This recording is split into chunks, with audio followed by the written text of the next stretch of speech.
Hello everyone, this is Direwolf20 and welcome to episode 18 of Direwolf20's Let's Play series. I am having all kinds of issues regarding, you guessed it, storage. So I have to figure out a way to handle this. Basically what I want to do is, first off I'm going to change this guy's configuration. I'm going to switch him to insert / extract mode, and I'm going to configure it so that when you're on extract mode, you should be piping on a channel green and we'll say always active. And what this should do is it should start extracting anything that I've thus far added to the sorting system. So for example, you can see that I've got oak wood getting pumped out of here. That's because I didn't have oak wood going anywhere, and now it is. Cool. Something else I should do is, let's take a look at this guy. So for example, if I get soul sand here, now dirt, what's your priority? What's going on with dirt? Your priority is 1, so you should really actually be getting sent over here. I don't know why you're not yet, but we'll figure that out in a minute. Anyway, I'm going to put soul sand in here and add that to the filter, snapshot it, and what that means is the soul sand should start getting pulled out. Nice. So why is this dirt not going in here? Ah, okay, that explains it. There's some kind of weird issue, and I know the FTB team is working on it, but there's like some dirt that for whatever reason, it's not just dirt, it's a couple items that aren't stacking. I'm guessing some of you guys have probably seen this in your worlds as well. So let's say if we dump that in there, that should go where it belongs. So I'm just going to delete that dirt because it's a problem. So this is what I'm working on for now. I want to tidy this up. So for example, I'll add leather over here, and then the leather should start clearing out once I re-snapshot it. There we go. And I'll also grab some iron, which, oh boy, I'm getting a little bit low on. I should really go mining. Maybe I'll go mining for a minute after this segment before we get to the next one. And I'll upgrade this chest because it's, now I've got room for string and a couple other things to populate over there. So gunpowder and string are getting dumped out. Nice, right? Rotten flesh coming out. That should work. So this mechanic should definitely help us. And I'm going to do obsidian, nether brick. Nether brick I'll add here. And I don't know about obsidian. I guess I'll put obsidian in here because that's a block type. And into my chest over here, I'll add this stuff. Coal coke from Railcraft. Snapshot and snapshot. By the way, if you don't have a snapshot, the pipes will just automatically put whatever's currently in the chest into the chest, so you don't have to have a snapshot. It just, definitely makes things a little bit easier. All right, cool. So maybe I'll throw Buildcraft into this one as well. Do I already have all the mod channels set up on this? I do. Project Red, Railcraft, and MFR. Okay, that's fine. I'll come up with something in the meantime to handle more inventory. All right, so I've got my inventory issues, I'm going to say partially sorted out. I clearly have more that I could be doing. But for now, this will work. What I'm going to do is go do just a little bit of mining. I think that sounds like a good plan. I'll sort all my stuff for the time being. That'll be good. And then I'll come back in just a few minutes and we'll get started working on, I think, something new for the episode. Cool? All right, see you guys in just a moment. So guys, real quick, I just wanted to mention something to you. I just found what looks like a Railcraft geode. These are rarely found structures in the world, but typically when you find them, you'll find some dark iron ore or dark diamond ore, for example, or some kind of dark gem type. So right now I don't think I have any diamonds in here, but if I go ahead and break that, you'll see I got, well, 2, not terrible. But you'll typically have a few extra resources in them. They're not like, super popular with resources, but do definitely grab stuff when you can if you see them. Alright, that should be a healthy amount of ores to process, and as you know, my pickaxe will automatically repair itself as soon as I get back to my base, courtesy of my wireless charger under the floor there. Cool. Let's dump this stuff into here, and all this cobblestone as well. You know what I should probably make? Let's snag some of this cobblestone. I want to make the dev null. Creepers. Gotcha. Nice, that was close. Alright, so maybe not outside for the moment. Do I have apples? Nice. I think if I want to get a dev null, I just need an apple and a cobblestone. And that gets me the dev null. Nice. Right click on, let's see, how does this work? I think I just have to combine it here. Yeah, there it is. I was right the first time. According to World Domination with Open Blocks, I should only need to take the dev null and right-click it with my hand. There we go. I guess I clicked it on a block by mistake. So I'm going to put cobblestone in there. What happens is every time you pick up cobble, it'll go into that dev null slot. Let's see if I drop this guy.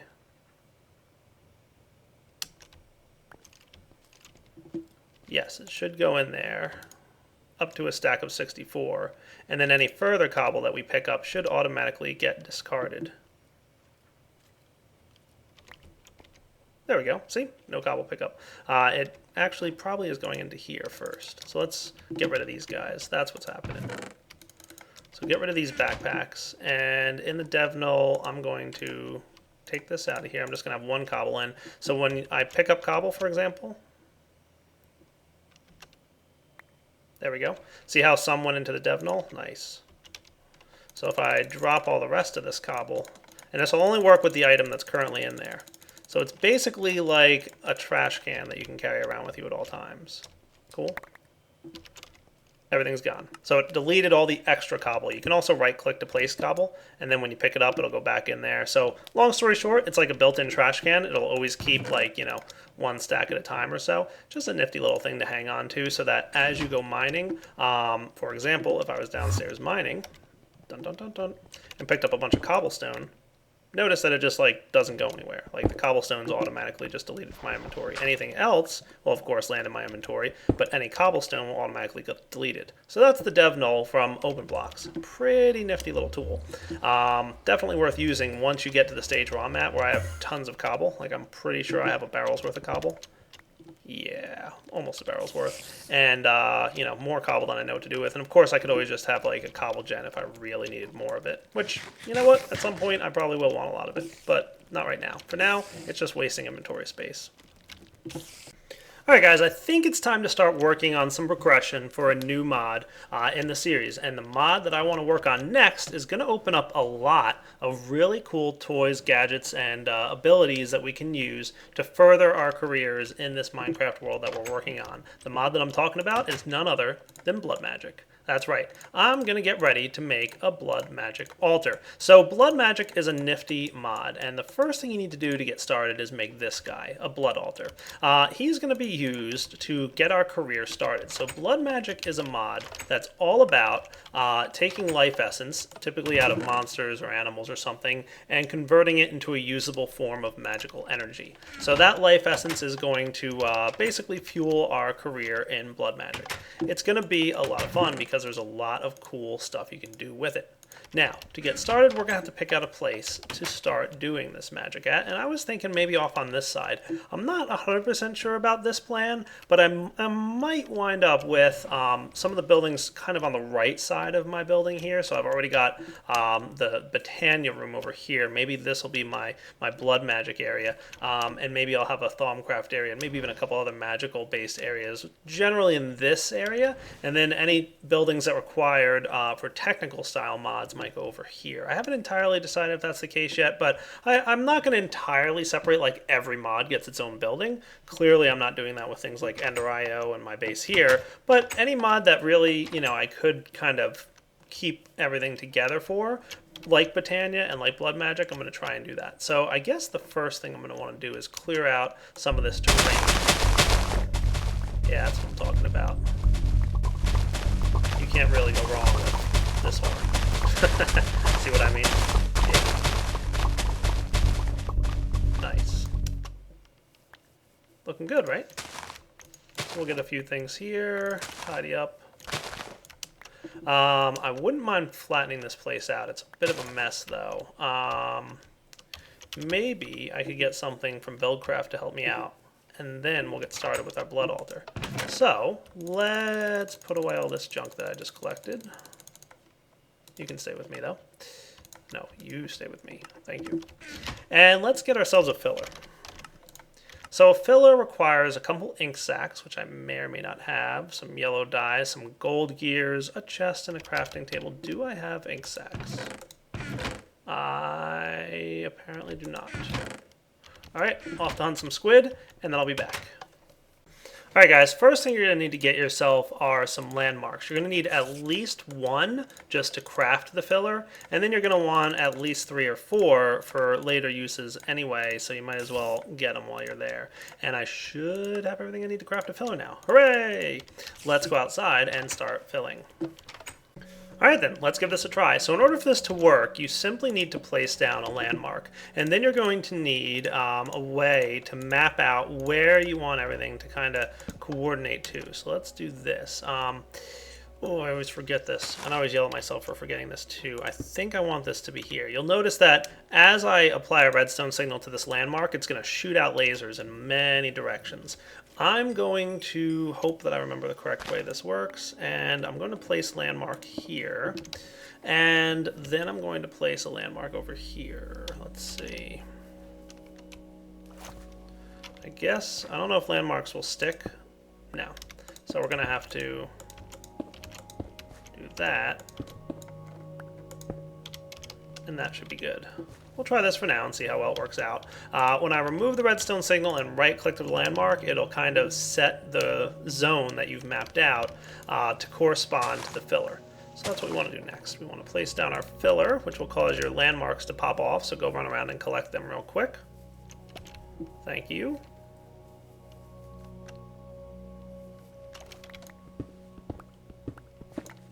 And you'll see the little black and yellow bars there. That indicates that everything's kind of ready to go.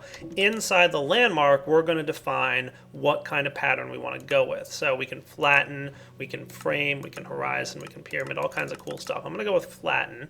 And then all it needs really is pretty much some energy. So I grabbed my hardened energy cell from inside, and I'm going to configure it so that it outputs some energy to the left, and ta-da, it's going to start flattening terrain. So you'll see all these crazy red blocks kind of go out here, and they will land on a spot in the terrain and start to destroy it. Cool. Look at that. Nice, right?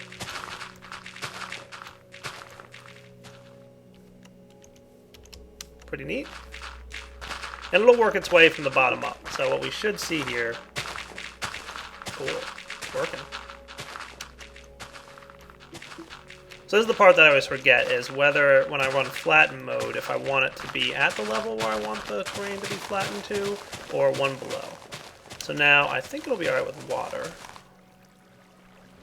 It doesn't seem too terrible. Now if you want it to actually, you know what, I'm going to have it probably, well, no, it's alright. Not sure if I like that or if I want it to be one level up. Let me move this one level up, and then we'll do this again. So I'm going to configure this guy to flatten again, and I'm going to give him some energy, and hopefully, wow, it looks like it really drained a lot of energy to do that operation. Oh well. We've got some power gen downstairs. I'm not too worried about it. So that should start flattening out a little better for me. I'll come back in a minute once it's completed its operations. Now then, if we give it some dirt, it should wind up using the dirt to fill in the terrain underneath the area that we want to flatten. So I'm just going to pump as much dirt in there as I can, and hopefully this will give me a nice flat area to work with. Pretty cool? And there we go. Looks like it's done a nice job. So the filler is definitely a good way to kind of terraform your world a little bit. It does require power, of course, which is a bummer, but that's okay. Now, I thought it would clear out the thing above it there, so let's see. Oh, I'm also out of power, it seems, so that might also be the problem, but that's all right. I'll clear out that top part manually, courtesy of this nifty little guy right here. Cool. Back in a minute. Now that I have a nice area to work with, we can definitely get started playing with some of the blood magic beginning steps. Alright, quickly I want to set up something that should help me to at least map out this area and get an idea of what kind of size building I want. For example, when we get to the top tier of blood magic, we're going to at least want a space that I want to say is like 15 by 15. So I'm thinking a good 21 by 21 might not be a terrible idea. So let's figure out where like a good center place here is. What I have here is a building guide, and you can see that there's a bunch of different stuff you can do. You can shift click it here to change the different types of modes that it's in. It can build out and plan for you for hexagons or pentagons or triangles or octagons or spheres or cylinders. Cuboid is probably where I want to be, and it's basically planting these fake blocks in the world to give you an impression of how large the area is. When you click on one side, it'll adjust the direction. Right-clicking on that side causes it to extend in that direction, and right-clicking on this side causes it to shrink in this direction. So you can see we're bringing it down here. So what I'm thinking is if we wanted to do, like if we did 13 by 13, that might not be a terrible idea. That does bump it up right to there, though, like right to the edge of my building. I might want to leave a little bit of leeway, but otherwise, that's not a terrible plan. 13 by 13 might not be too bad. Yeah, like 13 in each direction, right? So with this being in the middle, it would be 27 blocks across. And we can measure that because I happen to bring my tape measure along. Let's see. So if we put this guy here to here. Now I'm only mapping out the size of the area. I'm not necessarily going to make a cube for a building for this, but I just want to map out the area so it's easy to visualize where I want things to be. For example, I know I'm a little bit close with this, so I'm probably going to push this back from here. I like the direction on the left-right side, but I'm probably going to push it back to here, switch it back to cuboid mode, and get us back to our 13 by 13, and you can see that this is now a pretty reasonably sized area. And not too bad, right? Yeah, definitely cool. And if I need to bump out a little bit more of this grass, I easily could. So I think this is going to be where I'm going to place my blood altar, because I want it to be in the very center of this building. So the main focus of this building that I'm going to eventually have here, the very center of it, is going to be the blood altar. And that's where we're going to be doing all of our blood magic. So let me clean up my inventory here and come right back to show you guys how we're going to get started with this cool mod. Alright, let's get started. Step 1, craft yourself the sacrificial orb. Okay, this guy is going to be used. Unfortunately, we don't have the technology or the power yet within our blood magic area to really draw life essence from other entities. So unfortunately, we have to use our own life essence a little bit. This is going to drain our health. Every time we right-click the blood orb and we're nearby the blood altar, it's going to drain 1 heart of health from our character. And you can see that inside the blood altar, we've got a very small amount of life essence in there. Cool. So what I'm going to do is drain this right now as much as I can. Unfortunately, we don't have the technology yet either to figure out how much life essence is in there, but you should know that it's about 200 life points per heart from your player. So we just did about 10 hearts worth, so we should have about 10 or 2,000 life points available in there, which just happens to be the exact amount that we need to get our first blood orb.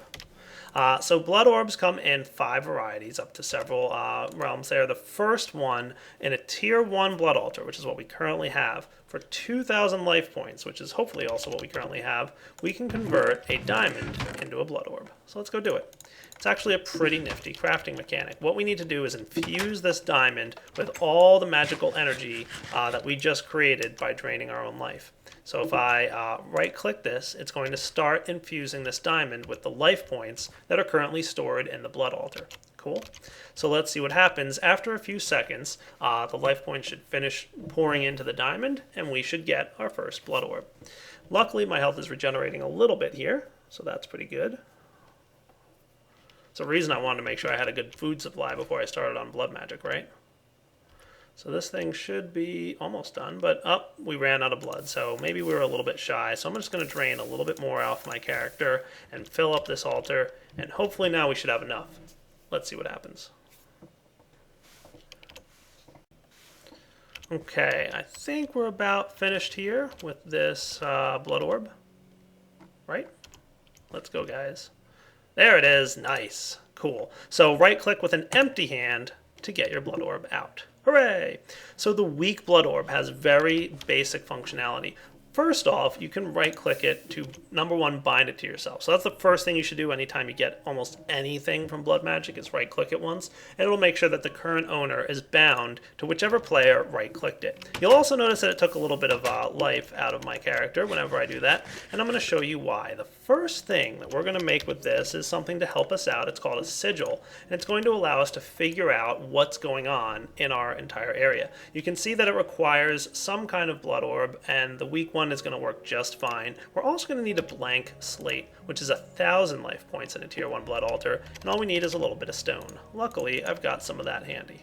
So if we pop back out there, I'm going to make sure that the sacrificial orb is ready to go. Yikes, that's dangerous. And we'll let this thing start cooking. There we go. A few seconds later, and we got our first of many blank slates. These things are used for a lot of crafting recipes, and you typically need a lot of them. So keep that in mind. We're going to be using this quite a bit. But it's a one-time use, so unfortunately we have to make many of them. So let's go ahead and craft this together. You'll note that when you do a crafting with any blood orb, it will never use up the blood orb. So it used the slate, it used the glass, it did not use the blood orb. You can use that as much as you want. I'm going to go ahead and right-click the divination sigil, and it's going to bind it to my player, like I said. So what this sigil does is it gives you information about the player that it's bound to. So you can see right now it's telling me I have 400 life points in my personal player's soul network, which is separate from the amount of life points stored in the blood altar over here. Right now there's 1139 stored in there. Its current tier is 1 and its capacity is 10,000.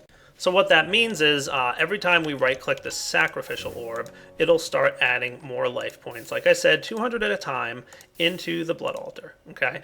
Now your player has its own soul network. It's a bit of life points stored associated with the player itself. In order to fill up the player's soul network, you basically have two options. One, you can go ahead and right-click the weak blood orb, and that's going to drain life directly and fill up your life points, as you can see here. So I'm almost up to 1,000 life points in my soul network, and this is what's going to power some of my magical creations going down the line. So once we start doing things with blood magic, it's going to require some life points to be in my soul network. Okay. The other option for this is if you place your player's bound blood orb into the altar, you'll notice some things happening there. Basically what's happening is the life points are being drained out of the altar and stored in my player's soul network. So you can see my soul network increasing as the life points in the altar drain. And I can always take that out to stop that from occurring anymore. You can see now the altar's essence remains at 1225.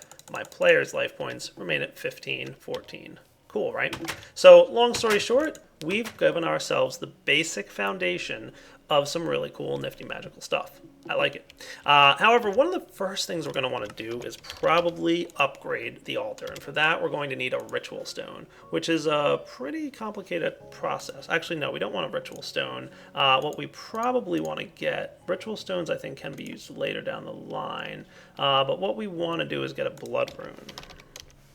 Yeah, that's the right thing to get. So blood runes require some stone and some blank slates. I happen to know to get our first upgrade, we're going to need 8 of these blood runes. So what we're going to need is quite a few pieces of smooth stone. Good thing I started cooking it up. What we're also going to need is 16 blank slates, which equates to 16,000 life points. So I'm going to have to be doing a little bit of life sacrificing over here just to get this altar filled up. Cool. So we're up to 2825. I'm going to go ahead and start making some of these required slates. I'm going to do the rest of this off camera because it's just going to take a little while right now. And in the meantime, I'm going to think about ways to get myself some regeneration. There's a couple ways to get regeneration from a couple different mods. I'm going to hold off on doing the way that I normally do it in my Forgecraft series because it is kind of cheating the system a little bit, and I wanted to avoid doing that. I want to find a better way to go about it so that basically Way of Time doesn't yell at me too much for, you know, using a flower from Botania, which gives you a decent amount of regen. Not a great amount, but, you know, decent. So we're going to hold off on the Botania flower, which is something I've done in the past, see if I can't come up with a better way to regenerate some health. So let's see, we've got about 625 in there. 2 more should get me 1 more of these, and we're going to have to come back in a minute once I figure out a better way to heal myself. Alright, call me crazy, but I think I've just gotten the last one that I'm going to need here. Cool. So that should be 16. So let's go get ourselves some blood runes. Dun dun dun dun. So there's several kinds of blood runes, as you can see, and they all give you some upgraded features and abilities. We are not going to play with any of them just yet. Sorry, but we really just don't have the need. For now, we're just going to get the basic blood rune. Most of the other ones are made using the basic blood rune. Well, actually, no, most of them aren't. Some of them are, like the speed rune, for example, requires a blood rune. You can upgrade that. That'll make your altar operate more quickly, for example. There's also some other buffs that you can give it so that, you know, the monsters nearby that you can kill will give it more points and all kinds of other cool stuff. Long story short, we're just going with the basic of basics for now. So let's get our Direvator. I'm actually just going to pick this up because right under here is the perfect spot. There we go. And in order for this to work, we only need to place the blood runes in 8 blood runes around the circle there and the blood altar in the middle. And what we should wind up with then is, ta-da, a tier 2 altar. Nice. So the tier 2 altar can store the same amount of LP, but it opens up a few more recipes for us to craft with. For example, I believe the Dagger of Sacrifice here requires an iron sword and 3,000 life points. So not a huge amount, but you'll get this nifty Dagger of Sacrifice, which will, anytime any monsters or animals are anywhere near the altar, when you hit them with the dagger, it will instantly kill them and give you a bunch of life points. So let's check it out. I'm going to clean up my inventory here. Obviously, I spent the night and some other things when it happened. So, yeah, I think we're cool. That looks good. We'll put away this dirt for the most part. I'll keep that a little bit, just in case I want it. So, step 1, get yourself an iron sword. And by the way, I wouldn't recommend picking up the blood altar and placing it back down if there was any life points stored in it. It was just empty, and it just made it easier for me to dig. You can upgrade this thing by just, placing the runes around, and you'll be fine. So that gives me... Oh, by the way, the altar also has a little bit of an internal buffer that it uses to transfer life points. So the first time you place down an altar, you should keep that in mind because your first few life points will probably drain into that internal buffer. So you'll notice that the blood altar is losing life points right now. It's not really losing it. It's just there's think of it as having 2 separate tanks inside. Once one of the tanks is full, it'll stop draining out of the tank that we store life points in. That's probably why the first time I placed this down, things didn't work out so well for us. So I think, oh, no, it's still got some more to drain. So I'll come back in a minute here once I get it to stop draining out my life points. It's like I said, you just have to wait until that internal buffer fills up. And I'm not exactly sure. Oh, maybe that's it. Maybe it's 1,200 life points is your internal buffer. Or you know what? It's probably 1,000 because I only did 9 hearts worth. So yeah, 1,000 is probably where we're at. There we go. So that's 2,400 LP. You can see, unfortunately, the early game of Blood Magic does take a little while because you kind of have to wait for your regeneration to occur. But don't worry, we will quickly get to a point where we don't have to worry about that quite as much. You ready here? So I'll come back in a minute once I've got, let's see, a little bit more LP. All right, that should be just enough. So we'll throw our iron sword in there, and you'll see the LP getting stored, converting the sword into a magical tool. Nice. So let's go grab something. While that's going, I'm going to find myself my golden lasso. Hooray! I wouldn't mind finding a monster of sorts to take out, but I don't know that I'll find any particularly up here, and I'm sure down there most things are taken care of. Let me just see if I can find a monster or something, because those are the best things to go with. You can, use animals for this process, but you'll get more out of doing monsters, and obviously... Oh, I hear a zombie. Alright, I'll come back when I find him. Alright, found the zombie. Hello there, sir. How are you? Come with me, would you? Golden lasso doesn't work on zombies? Curses. Thought it would, but I guess it's animals only, huh? Alright, well then I've got a solution to that. We're just going to need to get a little trick from Mine Factory Reloaded. I think it's called the Safari Net. Haha. Ooh, 4 ender pearls. Brutal. What's the one-time use one? Slime ball, leather, and some string. That I have a lot more of. I don't mind doing a one-time use. Let's see. That should all be in here, actually. Slime ball, some string, and 1 piece of leather, right? That I can handle. So the Safari Net is very much like the Golden Lasso, except that it works on all creatures, not just animals. And that's cool because it means I can pick up a zombie. Aha. The other thing to note about the Safari Net, obviously I'm using a one-time use Safari Net. There is the, multiple use one that never breaks. Oh, my zombie's gone. I'm gonna have to find a new one now. I can hear some, so I'll track one down. I'm sure there's some up here somewhere.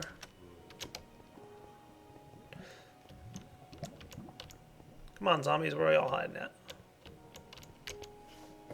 Alright guys, got myself a skeleton by just kind of waiting till night came. So, let's see. Anything spawn over here by chance? No. So for now, what we're going to need to do is do this with just the Safari Net. But obviously, we're going to come up with a better approach for this later down the line. So right now, we can see that there's no life points in the altar. If we have, for example, a skeleton nearby, and we just one quick hit from the Dagger of Sacrifice, you'll notice that it filled up the blood altar with 500 life points. Not too shabby. So if we get ourselves a way to get lots of monsters over near this thing, we should very quickly and easily be able to fill it up with life points and then do all kinds of cool magical stuff with it. Not bad, right? Alright guys, so we've got the very basics of a blood magic system started. Obviously there's lots more to do with it. We're also going to want to build some kind of room or temple or something like that to work with here. So in my tradition of trying to do nice buildings, I'm going to try to build something that's halfway decent looking to house all my blood magic stuff that we're going to be doing. There's a lot more to blood magic too besides this altar, but it's one of the main focal points, especially for the early game. So we're going to have a bunch of different things available with blood magic here. But for now, unfortunately, we do have to sign off for the episode. So Direwolf20 signing off. Hope you guys enjoyed checking out some of the beginnings of blood magic. There's definitely going to be some automation going into blood magic to make it so that we can not only automate the collection of blood life and essence and all that stuff, but probably some other things down the line that we're going to want to take a look at. All right, everybody. Direwolf20 signing off. Take it easy.